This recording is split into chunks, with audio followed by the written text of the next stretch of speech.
Assalamualaikum warahmatullahi wabarakatuh. Jumpa lagi dengan saya Ummu Hira. Ini adalah video tentang jilbab bagian part 2. Jadi silahkan disimak ya sobat muslimah. Di bagian video yang menutup aurat part 1, saya sebelumnya sudah menjelaskan terkait 3 macam perintah berpakaian bagi seorang wanita. Nah, saya akan sematkan kembali ketiga perintah tersebut, jangan sampai kita lupa ya. Jadi yang pertama itu adalah perintah menutup aurat, yang kedua adalah berkhimar atau berkerudung, dan yang ketiga itu adalah berjilbab. Untuk penjelasan perintah bagian yang pertama itu juga sudah saya jelaskan pada video part satunya. Yang sudah nonton silakan lanjut, yang belum silakan skip dulu video ini dan menonton terlebih dahulu video part satunya agar kamu bisa memahami materi ini dengan sangat baik. Oke, lanjut. Perintah yang kedua itu dari Allah Subhanahu wa taala bagi seorang wanita ialah berkhimar atau berkerudung. Seorang wanita apabila ia keluar dari rumahnya, maka Allah Subhanahu wa taala memerintahkannya untuk mengenakan khimar. Jadi hal ini berdasarkan firman Allah Subhanahu wa taala yang dalilnya itu ada pada surah An-Nur ayat 31 yang berbunyi wala yudribna bikhumurihinna ala juyubi bihinna, dan hendaklah mereka menutupkan kain kudung ke dadanya. Nah, lalu bagaimana pengertian khimar itu sendiri? Oke, kita lanjut. Pengertian khimar atau kerudung ya adalah kain yang dihamparkan hingga menutupi kepala, leher, dan juyub atau bukan baju atau dada mereka. Maka dengan begitu khimar itu berbeda dengan jilbab ya. Dia tidak seperti yang dipahami oleh orang-orang Indonesia ya, yang mengatakan bahwa keduanya itu adalah sama-sama penutup kepala. Hanya bedanya mungkin kalau khimar itu lebih pendek sementara jilbab itu lebih panjang. Jadi memang dia itu dipakai ya nanti sampai menutup dada. Nah, kemudian syarat khimar. Jangan salah ya, Allah tidak hanya menurunkan perintah berkhimar begitu saja, tapi Allah juga menjelaskan bagaimana bentuk dan syaratnya agar semua orang itu tidak memakai khimar dengan sesuka hatinya atau sesuai dengan hawa nafsunya. Ada syarat-syarat tertentu agar penutup kepala itu bisa sah menjadi sebuah khimar yang Allah perintahkan. Syarat yang pertama adalah khimar tidak transparan sehingga tidak menampakkan apa yang ada di dalamnya. Misalnya rambut ya. Jadi kalau misalnya kerudung kita itu tipis sehingga orang bisa dengan jelas melihat rambut dan telinga kita, apalagi saat kerudung kita itu terpancar sinar matahari. Nah, ini yang kadang banyak juga disepelekan oleh para wanita, masih memakai kerudung yang tipis dan menerawang. Buat apa coba memakai khimar kalau sejatinya yang ditutupi malah tetap nampak? Ya sama doang kan sebenarnya dengan mereka yang tidak memakai khimar. Jadi saya punya tips buat kamu para muslimah. Siapkanlah kerudung langsung yang lebih pendek, yang biasa kalau emak-emak itu menyebutnya anakan jilbab. Siapkan beberapa dengan beberapa warna. Terus biasanya kan khimar yang dijual di pasar itu kan cantik-cantik ya. Hanya sayangnya bahannya itu tipis sehingga disinilah peran dari anakan jilbab kita yang akan menyempurnakan ketebalan khimar kita sehingga rambut, telinga, leher itu tetap tidak terlihat. Jadi tetap bisa tampil cantik tanpa harus melanggar aturan. Syarat yang kedua adalah khimar tidak ketat hingga terlihat bentukan telinga dan leher. Nah, jadi perhatikan khimarmu dengan seksama, jangan memakai kerudung yang membentuk, dan tak perlulah telinga itu dibikin seksi ya sobat muslimah. Kemudian syarat yang ketiga adalah khimar itu harus dihamparkan sampai ke bawah, minimal menutup bagian dada wanita. Sobat muslimah, ini adalah perkara yang sebenarnya menjadi kesepakatan mayoritas wanita muslimah kita ketika mereka memakai kerudung. Ujung himar mereka itu mereka lilitkan di leher mereka, bukan dihamparkan hingga menutupi dada.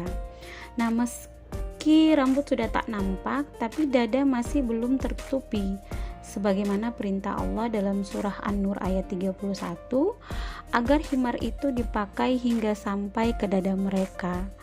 Maka pemakaian kerudung yang dililitkan di leher itu tetap tidak syar'i, sehingga pelakunya masih tetap mendapat dosa tidak berhimar. Ingat loh, tidak mendapatkan pahala dari berhimar dan malah bisa jadi berdosa. Jangan bingung kalau nggak dicatat sebagai pahala tapi dicatat dosa oleh Allah, karena kita menyalahi perintah. Karena Allah memerintahkan A, kita malah melakukan B. Jadi wajar kalau Allah itu nggak kasih reward. So, supaya pahala himar itu kamu bisa dapat, segera buka lilitan ujung himarmu dan hamparkanlah ia sampai menutupi dadamu. Itulah syarat dari Allah Subhanahu wa Ta'ala terkait bentuk himar tersebut. Satu hal juga, jangan menjadikan himar itu untuk bergaya. Jangan dililit dengan banyak tikungan. Cukup cintamu saja ya yang bertikung. Atau misalnya kita menambahkan dengan aksesoris anting-anting di bagian telinga, karena ini sudah mengalihkan fungsi himar sebagai penutup kepala menjadi aksesoris kepala. Jadi jangan ya, karena perintah Allah itu bukan untuk digaya-gayakan. Catat. Itulah tadi perintah tentang berhimar. Sekarang kita masuk pada perintah yang ketiga, yaitu perintah untuk berjilbab atau memakai gamis atau abaya. Nah, dalil perintahnya ini terdapat dalam firman Allah Subhanahu wa Ta'ala, surah Al-Ahzab ayat 59 yang berbunyi, ya ayuhan nabiyyu kulli azwajika wa banatika wa nisa'il mu'minina yudnina 'alaihinna min jalabibihinna. Yang artinya bahwa hai Nabi, katakanlah kepada istri-istrimu, anak-anak perempuanmu dan istri-istri orang mukmin, hendaklah mereka mengulurkan jilbabnya ke seluruh tubuh mereka.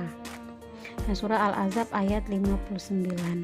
Ayat ini bukan hanya sekedar perintah untuk menutup aurat dengan jilbab, tapi Allah juga menjelaskan bagaimana bentuk dari jilbab tersebut. Nah, kenapa? Karena kembali lagi ya, kalau misalnya bentuk pemakaian itu diserahkan kepada manusia, maka manusia akan memakai pakaian tersebut sesuai dengan hawa nafsunya. Jadi mari kita simak definisi jilbab yang Allah maksudkan. Definisi tentang jilbab. Nah, di sini dijelaskan oleh beberapa imam ya. Yang pertama itu adalah Ibnu Abbas, menafsirkan bahwa jilbab itu adalah kain penutup atau baju luar atau mantel yang menutupi seluruh tubuh wanita. Itu menurut Imam Ibnu Abbas. Menurut Imam An-Nawawi dalam tafsir Jalalain, ia menafsirkan bahwa jilbab adalah baju panjang atau mula'ah yang meliputi seluruh tubuh wanita. Nah, kemudian juga dari Ali As-Sabuni dalam Safa'at Tafasir, jilbab adalah baju luas yang menutupi seluruh kecantikan dan perhiasan wanita. Nah, kemudian menurut Ibnu Katsir dalam buku tafsirnya, jilbab adalah pakaian seperti terowongan atau baju panjang yang lurus sampai ke bawah selain kerudung. Nah, kemudian Ibnu Abbas dalam tafsirnya mengartikan jilbab adalah pakaian yang lebih besar daripada himar atau kerudung. Nah, kemudian dari Ibnu Mas'ud dalam tafsir Al-Qurtubi meriwayatkan bahwa jilbab itu adalah ar-rada'u, ya, yang artinya terowongan atau pakaian yang lurus tanpa potongan yang menutupi seluruh badan. Nah, jadi gambarnya itu ada di sebelah kanan ya. Seperti itulah bentuk jilbab. Jadi jilbab itu adalah pakaian yang lapang dan luas yang dihamparkan dari atas ke bawah. Kemudian dari makna kata dihamparkan, maka dengan sendirinya pakaian menutup aurat yang berpotongan itu dengan sendirinya tertolak, alias pakaian tersebut tidak syar'i karena tidak sesuai dengan apa yang diperintahkan oleh Allah Subhanahu wa taala. Contohnya kita pakai rok, kemudian atasannya itu adalah baju tunik, ya tetap ini bentuknya masih menyalahi syariat meskipun pakaian yang kita pakai itu dia longgar. Nah, kemudian kita lanjut pada syarat jilbab. Jadi jilbab itu syaratnya adalah dia tidak boleh tipis dan tidak ketat. Jadi dalilnya itu diriwayatkan dari Abu Dawud bahwa dari Aisyah radhiyallahu anhu bahwa Asma binti Abu Bakar radhiyallahu masuk ke dalam rumah Nabi Shallallahu Alaihi Wasallam dengan memakai pakaian yang tipis dan menerawang. Lalu Nabi berpaling darinya seraya bersabda, "Hai Asma, sesungguhnya wanita itu apabila telah mencapai usia balik tidak boleh menampakkan tubuhnya kecuali ini dan ini." Seraya Rasul mengisyaratkan kepada muka dan kedua telapak tangannya. Nah, sebenarnya dalil ini ada 3 penangkapan makna. Yang pertama, aurat wanita yang boleh tampak di hadapan laki-laki asing adalah hanya wajah dan kedua telapak tangannya. Dan makna yang kedua adalah seorang wanita harus keluar dengan memakai jilbab untuk menutupi auratnya. Dan makna yang ketiga adalah pakaian yang dipakai untuk menutupi aurat itu tidak boleh tipis dan menerawang sehingga masih menampakkan apa-apa yang berada di dalamnya. Maka sekali lagi pengertian jilbab itu adalah gamis atau juga abaya ya, yang memang adalah pakaian bukan penutup kepala sebagaimana yang diartikan oleh kita ya selama ini.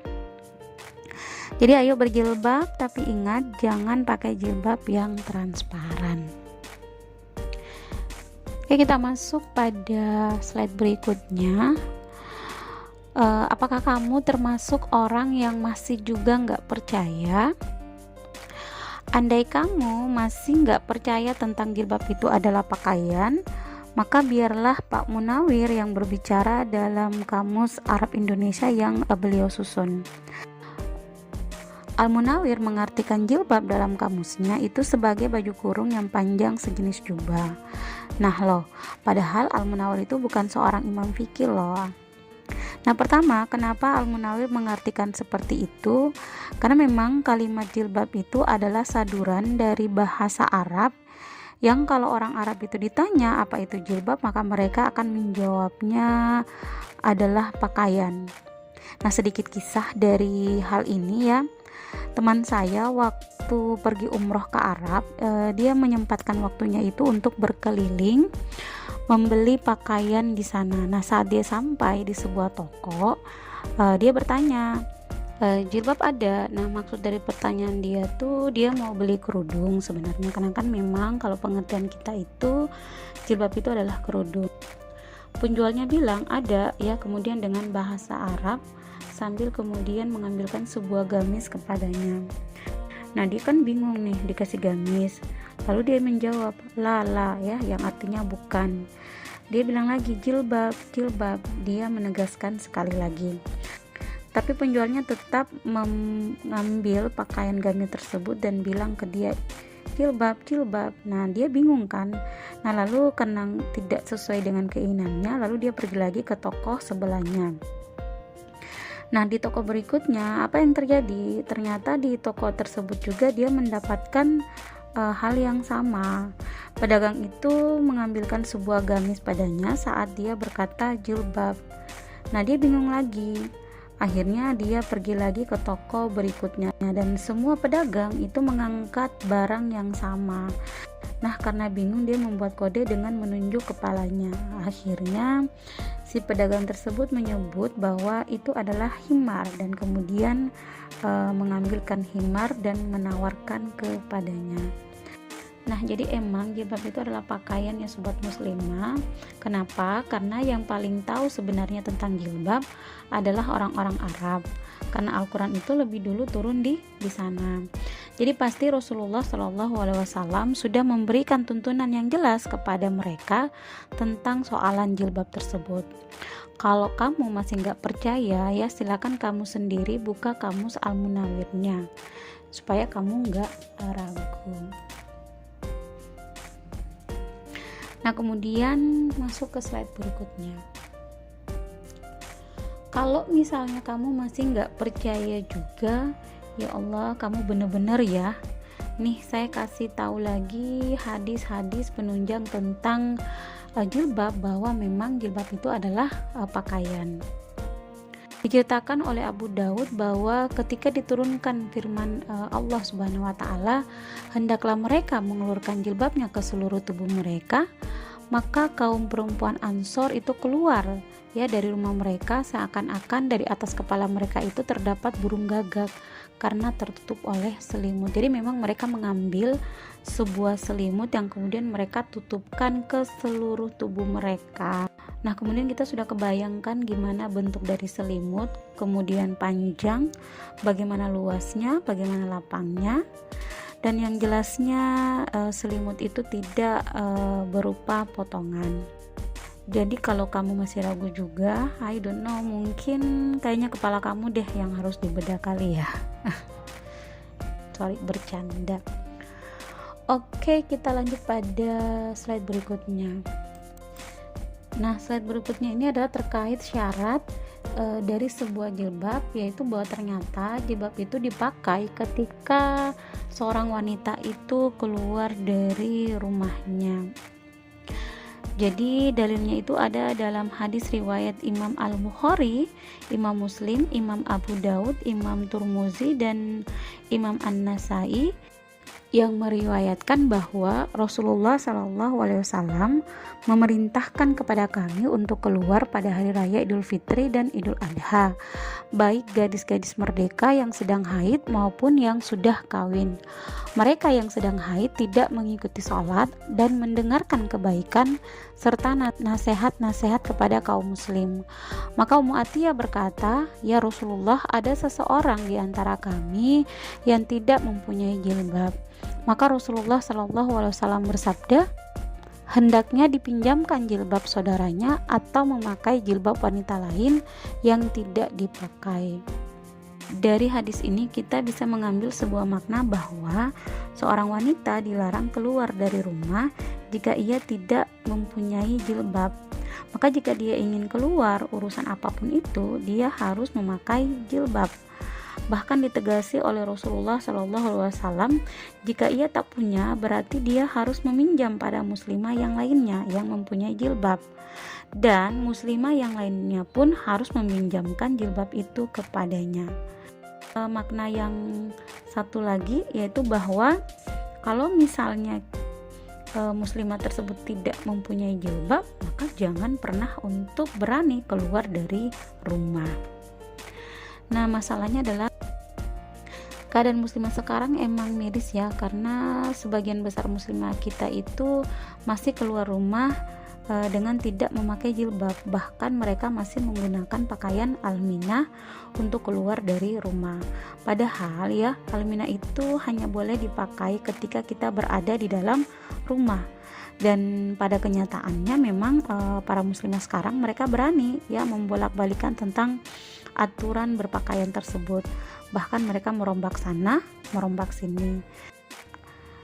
Ada juga tuh yang lebih parah, yaitu mereka yang masih memakai pakaian seksi sambil menganggap bahwa hati itu lebih penting dijilbabi daripada tubuh. Atau misalnya mereka beranggapan bahwa saya tidak berjilbab tapi saya berakhlak daripada mereka yang memakai jilbab tapi tidak berakhlak. Nah, apakah ini sama dengan pemahaman kamu?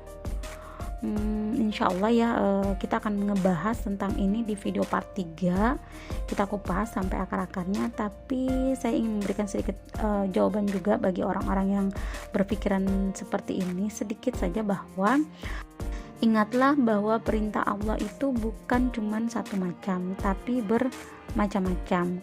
Akhlak adalah perintah yang lain. Menutup aurat juga itu adalah perintah yang lain. Jangan merasa ya udah melakukan satu perintah sehingga menghempaskan perintah yang lain. Nah, ini nggak ada hubungannya ya, sobat muslimah. Itu pemahaman yang keliru. Dan ingatlah bahwa setiap perintah itu ada hukumannya jika dia tidak dikerjakan, baik di dunia dan di akhirat. Oke, begitu saja. Jadi jangan asal menghempaskannya ya. Kita lanjut lagi ke slide berikutnya. Jilbab itu seberapa panjang? Nah, dari hadis yang diriwayatkan oleh Abu Dawud dan Tirmizi, dikisahkan pada saat itu Rasulullah SAW bersabda terkait isbal ya. Kita tahu apa itu isbal. Isbal itu adalah memanjangkan ujung celana melewati lebih dari mata kaki. Nah, kata Rasulullah, siapa saja yang memanjangkan atau mengulurkan pakaiannya supaya diperhatikan orang, maka Allah tidak akan melihatnya kelak di hari kiamat. Nah, dalil ini ya, sabda Rasulullah ini kemudian didengar oleh Ummu Salamah. Nah, kemudian Ummu Salamah bertanya, lalu bagaimana halnya dengan wanita-wanita yang pakaiannya itu terurai panjang? Nabi SAW bersabda supaya diturunkan atau dipanjangkan satu jengkal. Mendengar perkataan Rasulullah SAW, Ummu Salamah berpikir tentang kaumnya atau kaum wanita, karena kan kita tahu kalau misalnya Rasulullah melarang pakaian itu dipanjangkan sampai melewati mata kaki, lalu bagaimana dengan kaki-kaki wanita ya? Maka kemudian Ummu Salamah bertanya kepada Rasulullah, lalu bagaimana halnya dengan wanita-wanita yang pakaiannya terurai panjang?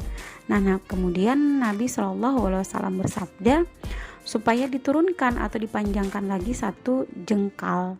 Nah kemudian Ummu Salamah berkata, kalau misalnya kita menurunkan satu jengkal, kaki mereka tuh masih akan terbuka ya kan.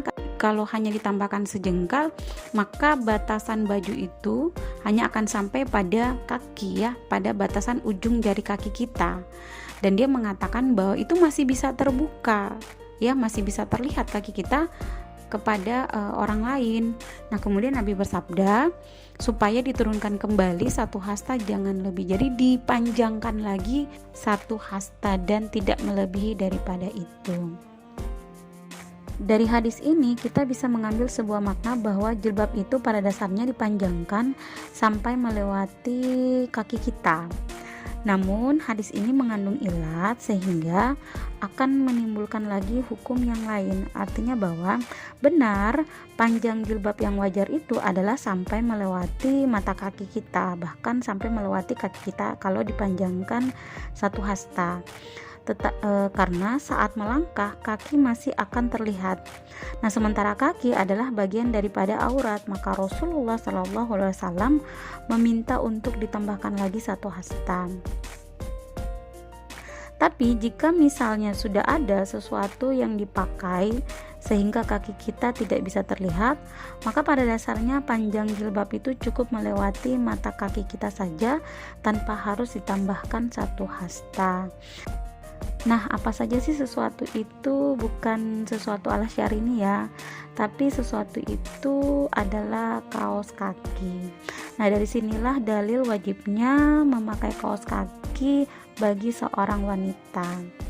Gimana? Sudah mengerti? Insya Allah ya, penjelasannya cukup mendetail. Oke, kita lanjut pada slide berikutnya.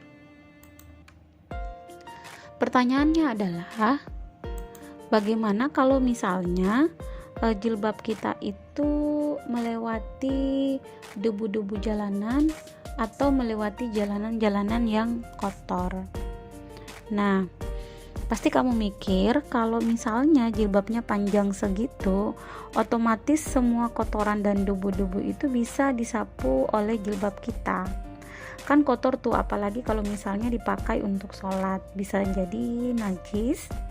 Bahkan ya kadang-kadang ada juga yang memandang jijik para sobat muslimah yang sholat dengan tetap memakai pakaiannya tersebut. Nah, apakah kita diantaranya?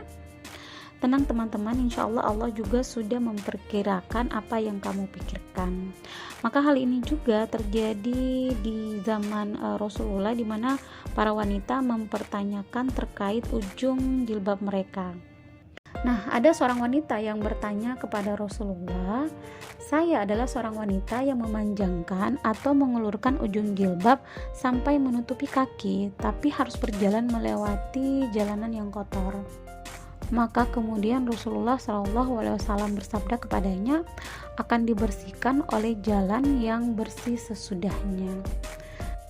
Nah, kemudian ada seorang wanita dari Bani Abdil Asyal, ia berkata, "Ya Rasulullah, kami berjalan melalui jalan yang basah, maka apakah yang harus kami lakukan?" Nabi SAW bersabda, "Bukankah jalan yang berikutnya lebih baik?" Dia berkata, "Benar wahai Rasulullah." Lalu Nabi bersabda, "Yang kotor akan dibersihkan oleh jalan yang bersih sesudahnya."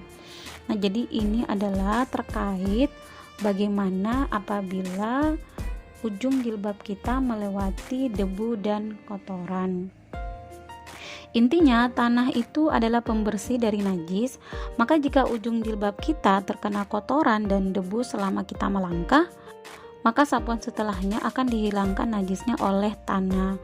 Tapi jangan mentang-mentang tanah bisa membersihkan atau menghilangkan najis, pas kamu lihat di depan jalanan kamu itu banyak ranjau darat alias kotoran hewan misalnya, dan kamu pikir nanti dibersihkan oleh tanah, kamu langsung main langkah saja sehingga menyapu itu kotoran dengan ujung jilbab kamu, maka itu salah ya. Tetap kamu harus berusaha sekemampuan kamu untuk menghindari kotoran yang ada di jalanan kamu saat kamu melihatnya. Gimana, kamu masih belum yakin juga kalau jilbab itu hukumnya adalah wajib? Aduh, kalau sudah begini pusing pala Barbie ya. Oke deh, nanti saya masih punya satu dalil lagi terkait kewajiban memakai jilbab supaya kamu bisa lebih yakin lagi. Nah, pada slide ini dijelaskan bahwa ternyata jilbab itu gugur bagi wanita tua. Maksudnya bahwa jilbab itu tidak lagi menjadi kewajiban bagi seorang wanita tua. Nah, dalilnya di mana? Dalilnya itu ada dalam surat An-Nur ayat 60 yang berbunyi, "Dan perempuan-perempuan tua yang telah terhenti dari haid dan mengandung, yang tiada ingin kawin lagi, tiadalah atas mereka dosa menanggalkan pakaian luar mereka dengan tidak bermaksud menampakkan perhiasan, dan berlaku sopan adalah lebih baik bagi mereka, dan Allah Maha mendengar lagi Maha mengetahui." Jadi ini adalah sebuah dalil yang memang menyatakan bahwa jilbab itu gugur bagi seorang wanita tua. Nah, jadi hayo kamu yang belum berjilbab, apakah kamu sudah tua? Apakah kamu sudah menopause? Ataukah kamu sudah tidak punya lagi keinginan untuk menikah? Kalau misalnya kriteria itu belum ada pada diri kamu, maka kamu masih wajib untuk berjilbab. Gimana? Sudah tambah yakin? Bismillah ya. Oke. Kita lanjut pada slide berikutnya, yaitu bentuk-bentuk pakaian yang dilarang ketika seorang muslimah keluar dari rumah. Karena kan kita tahu bahwa jilbab itu memang wajibnya itu dipakai ketika seorang muslimah keluar dari rumah. Nah, jadi di sini adalah pakaian-pakaian yang memang dilarang ketika seorang wanita keluar dari rumah. Jadi ada 6 contoh. Jadi itu ada yang masih memakai celana, kemudian baju kaos ketat meski dia memakai kerudung, kemudian ada juga yang pakai rok tapi sayangnya walaupun sudah lapang tapi dia masih berpotongan ya, karena memang jilbab itu syaratnya tidak berpotongan juga. Nah, kemudian ada yang pakai rok tapi bajunya masih ngetat, kemudian kerudungnya itu memang sudah dihamparkan ke dada, tapi ya itu tadi pakaiannya masih belum syar'i. Kemudian ada juga yang memakai potongan sampai potongannya itu belum sampai ke bawah. Kemudian ada yang masih pakai pakaian tapi lengannya itu tidak sampai menutupi lengan bagian bawah. Nah, kemudian ada juga yang masih memakai celana walaupun kerudungnya itu diturunkan sampai ke batas dada. Sebenarnya masih banyak contoh ya di antara jenis-jenis pakaian yang sudah saya tampilkan di slide ini. Tapi insya Allah inilah mewakili tentang pakaian-pakaian yang sebenarnya tidak boleh dipakai oleh seorang wanita ketika dia keluar dari rumahnya. Nah, kalau misalnya kamu masih memakai pakaian yang menyerupai laki-laki, ya, misalnya memakai celana, maka Allah menegur-mu dalam hadis riwayat Ahmad dan hadis riwayat Abu Daud. Kalau dari hadis riwayat Ahmad bahwa Rasulullah SAW bersabda, Allah melaknat laki-laki yang menyerupai wanita, begitu pula wanita yang menyerupai laki-laki. Kemudian dari hadis riwayat Abu Daud, dari Abu Hurairah radhiyallahu anhu berkata, Rasulullah SAW bersabda, mengutuk laki-laki yang memakai pakaian perempuan dan perempuan yang memakai pakaian laki-laki. Jadi jika ada seorang wanita yang masih memakai pakaian laki-laki dan sebaliknya seorang laki-laki yang masih memakai pakaian yang keperempuanan, maka mereka itu adalah orang-orang yang masih mendapatkan laknat atau kutukan dari Allah dan Rasul-Nya. Nah, bagaimana mungkin kamu bisa makan dengan enak atau kemudian tidur dengan nyenyak sementara kamu setiap harinya mendapatkan laknat dari Allah dan Rasul-Nya? Apakah kamu masih waras? Hanya kamu ya yang bisa menjawabnya. Kemudian kita lanjut pada slide berikutnya, bagaimana sih sebenarnya kesempurnaan dari pakaian menutup aurat. Nah, di sini ada contohnya ya.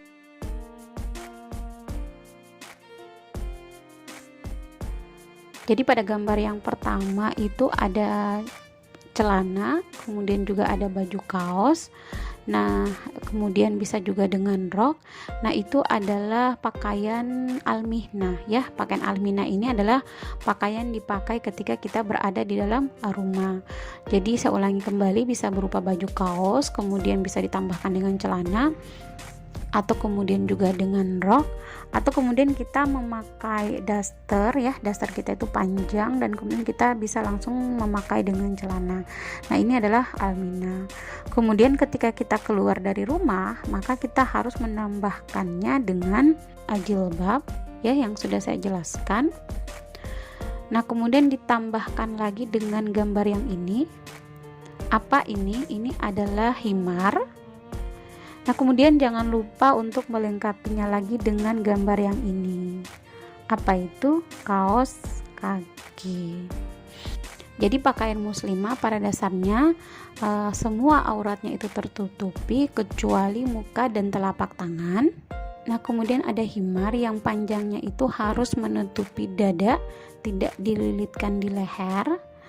Kemudian ada jilbab yang longgar dan tidak transparan, dan kemudian jilbabnya itu ujungnya harus sampai menutupi mata kaki kita. Well, seperti itulah pakaian menutup aurat bagi seorang wanita. Jadi ketika kamu sudah memakai pakaian yang sesuai seperti yang Allah perintahkan, insya Allah penutupan auratmu yang seperti ini itu akan mendapatkan pahala dari Allah SWT. Jangan pernah berpikir ribetnya kalau untuk soal pahala, dan kemudian jangan berpikir tentang bagaimana panasnya, apalagi kita misalnya hidup di negara tropis, karena panas-panasnya dunia itu tidak akan sama dengan panasnya api neraka. Kembalikan bahwa ini adalah perintah dari Allah Subhanahu wa taala. Kamu masih belum juga yakin terkait jilbab itu adalah sebuah pakaian. Nah, maka di sini saya akan menampilkan satu gambar yang mungkin akan membuat kita terenyuh ya ketika kita melihat pakaian ini. Nah, ini adalah pakaian dari Fatimah Az-Zahra. Siapa Fatimah? Fatimah itu adalah anak dari Rasulullah SAW. Coba kita perhatikan pakaian Fatimah itu berupa gamis ya, dan gamisnya itu sangat betul-betul lapang dan luas, dan dia tidak berupa potongan. Nah, kalau kita lihat di gambar ini, Masya Allah ya, seorang anak dari manusia pembawa risalah ternyata begitu sederhana, bahkan jauh dari kata layak ya. Bahkan mungkin kalau kita sendiri pun untuk memakai pakaian seperti ini dan tampil di depan umum, pasti kita nggak pede. Tapi Masya Allah, seorang Fatimah meskipun pakaiannya itu sudah ditambal sulam, tapi demi sebuah perintah Allah untuk menutup aurat, maka Fatimah tetap melaksanakan itu dengan taat. Dan itu seharusnya menjadi teguran juga bagi kita para kaum wanita. Pakaian itu tidak mesti cantik, pakaian itu tidak mesti bersinar, pakaian itu tidak mesti berkilau, tetapi yang paling penting adalah pakaian itu harus menutupi aurat kita dengan pakaian yang syar'i, yang sebagaimana diperintahkan oleh Allah Subhanahu wa taala dalam surah An-Nur ayat 31 dan dalam surat Al-Ahzab ayat 59. Jadi masih belum yakin? Pakaian Fatimah Az-Zahra ini tersimpan rapi di Istana Topkapi Turki, yang memang bukan potongan dan bukan celanaan. Oke, kita ke slide berikutnya. Kita masuk pada sebuah kesimpulan.